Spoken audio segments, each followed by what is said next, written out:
खासदार इम्तियाज जलील आपल्यासोबत आहेत. काल MIMनं मोठं आंदोलन केलं आणि आजही आंदोलनाच्या पवित्र्यात आहेत. पण रात्री असं कळालं होतं की रेल्वे विभागाकडून तुम्हाला तुमची समजूत काढण्यात आलेली आहे. तुमची जी मागणी होती ती पूर्ण करण्यात आलेली आहे. आता तुमची भूमिका काय? नाही, त्यांची जे चूक होती ना त्यांनी ते चूक करेक्ट केली. मी त्यांना फक्त हे सांगण्याचा प्रयत्न करत होता की रेल्वे विभाग एका प्रायव्हेट लिमिटेड कंपनीसारखी नाही आहे की आपण पत्रिका छापली तर कोणाचं नाव टाकायचं कोणाचं नाही टाकायचं. हे तुमच्या भारतीय जनता पार्टीचा कार्यक्रम नाही आहे, हे देशाचा कार्यक्रम आहे. म्हणून आम्ही त्यांना हे अक्कल देण्यासाठी हे आंदोलन केलं होतं. काही तास लागले त्यांना समजण्यासाठी की आपल्याकडे कुठून चूक झाली आणि रात्री ते चूक त्यांनी करेक्ट केली आणि आमच्याकडे ते नवीन पत्रिका छापून आणली आणि फक्त माझं नाव नाही, जे त्यांच्या घटक पक्षाचे जे आमदार खासदार आहे माझ्यामुळे त्यांचंही नाव त्या पत्रिकेमध्ये आलेलं आहे. आता तुमची भूमिका काय? नाही, आता काय आहे की म्हणजे आमचे कार्यकर्ते जे आहे ना अनेक ठिकाणी उभे होते जालन्यापासून. मला रात्री येतं 2 वाजता जालन्याचे आमच्या जिल्हाध्यक्षांचा फोन आला माजिद भाईचा की अनेक पोलीस जे लोक आहे ते त्यांच्या मागे लागलेले आहे की उद्या तुम्ही काय करणार आहे करके.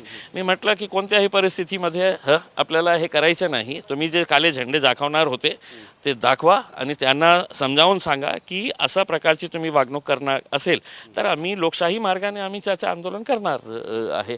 आता अनेक ठिकाणी आहे लोक उभे, आम्ही त्यांना मेसेज दिलेले आहे की रेल्वे स्टेशनला या.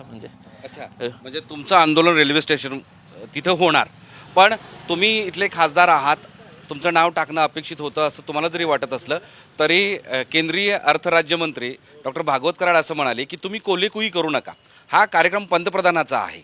नाही नाही नाही नाही, हेच चूक आहे त्यांचं. पंतप्रधान म्हणजे पंतप्रधानांची पर्सनल प्रॉपर्टी नाही आहे इंडियन रेल्वेज, ती माझीही आहे.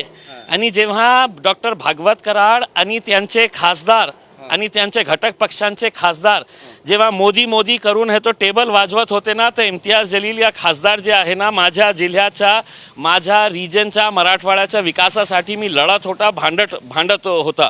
आणि आपण केंद्रीय मंत्री असून सुद्धा तुमचं नाव ना येणे हे किती लाजिरवाणी हे गोष्ट आहे की साधे आमदारांचं हे आलेलं आहे नाव त्याच्यामध्ये. मग तुमच्यामध्ये काही जे फूट पडलेली आहे की दानवेचा गट वेगळा आहे आणि बागडेचा गट वेगळा, यांचा गट वेगळा. अतुल सावे राज्याचा मंत्री असून त्याचं नाव येतं, मग यांचं डॉक्टर कराडांचं नाव का टाकण्यात आलेलं नाही होतं? आता तुम्ही त्याचा शोध करा तर तुम्हाला कळेल की कशा म्हणजे गटबाजी आणि गुटबाजी भारतीय जनता पार्टीमध्ये सुरू आहे. मला काय देणं घेणं उसका, मी तर माझ्यासाठी आणि कराड साहेबांनी तर मला धन्यवाद करायला पाहिजे की माझ्यामुळे खासदार तुम्हाला मंत्री साहेब तुमचं नाव आता त्या पत्रिकेमध्ये आला माझ्यामुळे. नाही तर तुम्हाला ते बोलवले पण नाही होते. की या कार्यक्रमामध्ये का झालं असतं की तुम्ही एक वेगळी पत्रिका छापली असती औरंगाबादसाठी, तर त्याच्यामध्ये आपले केंद्रीय मंत्री कराड साहेबांना आदरचं स्थान देऊन त्यांनाही इथे शॉल फूल टाकायला पाहिजे होते. पण कराड साहेब आणि त्यांचे जितके सारे आमदार आहे ना ते सगळ्यांनी मला धन्यवाद करायला पाहिजे की आता तुम्ही ते रेल्वे स्टेशनवर येत आहे ना तर माझ्यामुळे येत आहे. तुमच्यामध्ये हिंमत नाही होती मोदी साहेबांना फेस करण्याची, माझ्यामध्ये होती. तुम्ही दावा काल कार्यकर्ते पण करत होते की सर्वात जास्त प्रश्न किंवा सगळ्यात जास्त पाठपुरावा हा तुम्ही केलेला आहे इथल्या वेगवेगळ्या रेल्वे प्रश्नांसाठी. मी चॅलेंज केलेलं आहे. मी आजही पुन्हा चॅलेंज करतो रावसाहेब दानवेंना, डॉक्टर भागवत कराडांना की माझे जितके भाषणं आहे मी माझे फेसबुक पेजवर टाकलेले आहे. काल संध्याकाळी मी हे सगळ्या फेसबुक पेजवर टाकलेले आहे की मी रेल्वेचा आणि एअर कनेक्टिव्हिटीचा मुद्दा किती वेळा लोकसभेमध्ये मांडला होता. जेव्हा हे बसले होते ना फक्त टाळ्या वाजवण्यासाठी, ते येते कशासाठी म्हणजे ते फक्त टाळ्या वाजवण्या, ते लोकांसमोर येऊ नये म्हणून प्री प्लॅन हा तुमचं नाव टाकणं न नाव टाकणं आणि निमंत्रण देणं असं काही घाणेरडी राजनीती आणि त्यांची जे हे आहे इतकीच आहे म्हणजे की आपण याचं नाव नाही टाकला तर ते गप्प बसणार आहे. भागवत कराड आणि इम्तियाज जलीलमध्ये हे फरक आहे की इम्तियाज जलील भांडणारा आहे, डॉक्टर भागवत कराड गप्प बसून अरे झालं ना आता आज घरी बसले असते. आता या कराड साहेब त्या रेल्वे स्टेशनला माझ्यामुळे जा विचारायला आता तुम्ही विचारायला चाललेत आणि आता कार्यकर्त्यांसोबत नक्की आम्ही आमची जे तयारी होती आता बघू रेल्वे स्टेशनवर जाऊ तसे. इम्तियाज जलील अजूनही त्यांच्या मतावर ठाम आहेत. जरी त्यांचं पत्रिकेत नाव टाकलं असलं तरी ही काही भाजपची प्रायव्हेट प्रॉपर्टी नाही आणि तिथं आम्ही जाणार आणि त्या ठिकाणी आणखी आंदोलन करणार अशी ती भूमिका व्यक्त करतायत. आता बघूयात की पुढच्या 1-2 तासामध्ये छत्रपती संभाजीनगर रेल्वे स्टेशनवर काय होतं. मोहम्मद इरफानचं माधव सावरगावे, साम TV, छत्रपती संभाजीनगर. सरजी, एक प्रश्न असा आहे की देशामध्ये आता कुठल्याही आघाडीची गरज नाही. लोकांची पहिली पसंती भाजपला आहे. लोकसभा निवडणुकीबाबत मोदींनी एक मोठा दावा केला आहे की आज आपल्या देशाला आघाडी सरकारची किंवा आघाडीची कुठल्याही आघाडीची गरज नाही. ते आज जे महाराष्ट्राची जी परिस्थिती आहे ते बघून बहुतेक त्यांनी एक संदेश दिलेला आहे. NCPचा फुटलेला गट आणि शिवसेनेचा जो फुटलेला गट आहे त्यांना हे सांगण्यासाठी की आता तुम्ही आमच्या चिन्हावर तुम्हाला लढायचं आहे, आम्हाला हे आवश्यकता नाही आहे म्हणून. ज्या अनेक दिवसापासून हे वाद सुरू होतं की कोणत्या चिन्हावर हे लोक लढणार आहे, तर मोदी साहेबांनी सांगितलेले आहे आपल्याला काही नाही, तुम्हाला आमच्याकडेच आमच्या चिन्हावर आणि कमलच्या चिन्हावरच तुम्हाला लढायचं आहे आणि नाही केलं तर आमच्याकडे खूप सारे फाईल्स आहे.